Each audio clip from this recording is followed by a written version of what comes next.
Hi, Matt Kibbe here at the Libertarian Convention in Orlando, Florida.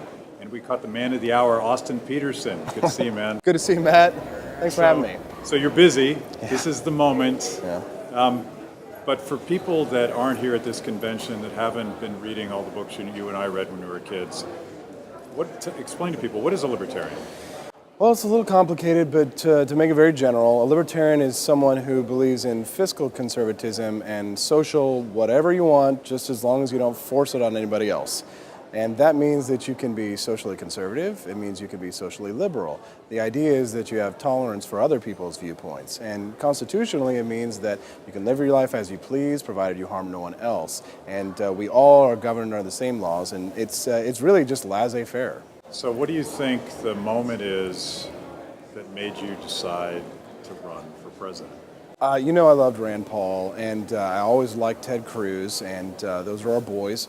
But I saw the Trump train headed, and I thought to myself, if the LP doesn't have a strong ticket this year, there's a good chance we're going to have two progressive authoritarians at the top of the two major party tickets. So I said to myself, I don't know how well I'm going to perform at this, but I do know grassroots. And so I said, I'm going to go ahead and give it my best. So I was mailing out bumper stickers myself, licking stamps, and doing everything that you have to do in the beginning.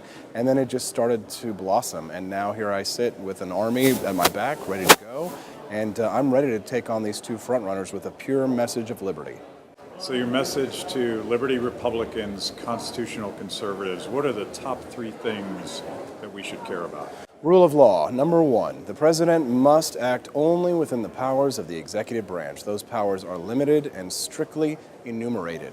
But the rights of the people are expansive. The Ninth Amendment of the Constitution grants to the people all of the rights, not just the ones that are listed in the Bill of Rights, but basically, if it's not expressly forbidden in the United States, it should be permitted. Progressives have turned that on its head. I believe in religious freedom. Religious freedom should be sacrosanct in the United States. That's a freedom of association issue.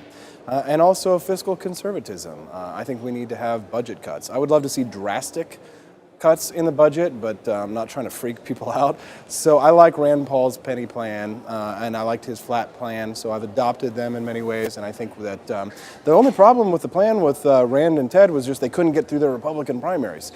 So a libertarian has no problem getting through a libertarian primary, so I'll be able to present that same platform in many ways to the American people.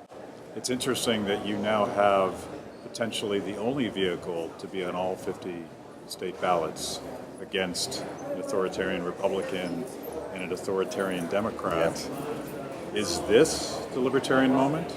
I think it is, and the two frontrunners are extremely unpopular, and there are a lot of people that are willing to make compromises on certain things. So some social conservatives have kind of attacked me because I tend to be socially liberal myself, but then when they see that I am going to obey the Constitution and obey the rule of law, and I would defend their freedom of speech and their freedom of religion, they're like, well, we don't agree with you on some of the things like gay marriage or legalization of drugs perhaps, but frankly, we're a bit desperate, and so we're looking for someone that will, at a minimum, enforce the law and obey the Constitution. So I think that that's really what brings us together. Very cool. Well, thanks for taking time for us, Austin. Thanks a lot, Matt. Thanks very much.